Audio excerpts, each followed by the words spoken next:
Yo mga repa, pag-usapan natin itong panibagong na-discovery ng Golden State Warriors sa Summer League. Alam nyo naman sa NBA, hindi lang puro matatangkad ang pwedeng mamayani. At itong si Devon Smith, tunay na halimbawa na puso at hasil ang labanan. Tingnan nyo to mga repa, isang pumasok sa shaded area. Kumuha ng offensive board laban sa mga higante, tapos diretso shoot sa ilalim ng ring. Isipin mo, 6 feet tall lang tong si Devon Smith ha.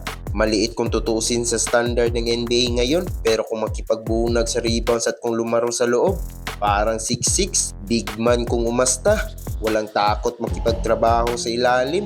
Eto ang matindi mga repa, bago ang larong to, 1.3 points lang ang average niya sa buong Summer League. Mura pa sa piso. Akala ng iba baka pamuno lang sa roster, di ba?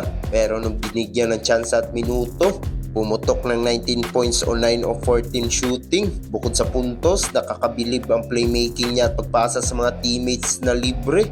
Complete package mga repa. At sa dulo ng laro, nung dikit na dikit ang laban at 1 point lang ang lamang ng Warriors, sinong aasahan mo sa free throw line? Itong si Devon. Suwabe at malamig pa sa yelo ang dugo. Pasok ang mga libreng puntos para isara ang panalo. Ibang klase ang energy at gigil nitong bata. Pusa kung gumalaw. Leon kung makipag-agawan ng bola. Kaya ang tanong ngayon, Warriors front office, ano pa bang hinihintay nyo? Sign nyo na to 100%. Kailangan ng Golden State ng ganitong uri ng spark plug mula sa bench. Kaya kayo mga repa, ano tingin nyo? Bagay ba si Devon Smith sa system ni Steve Kerr at Stephen Curry?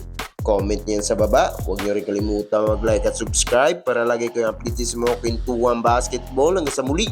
Peace out!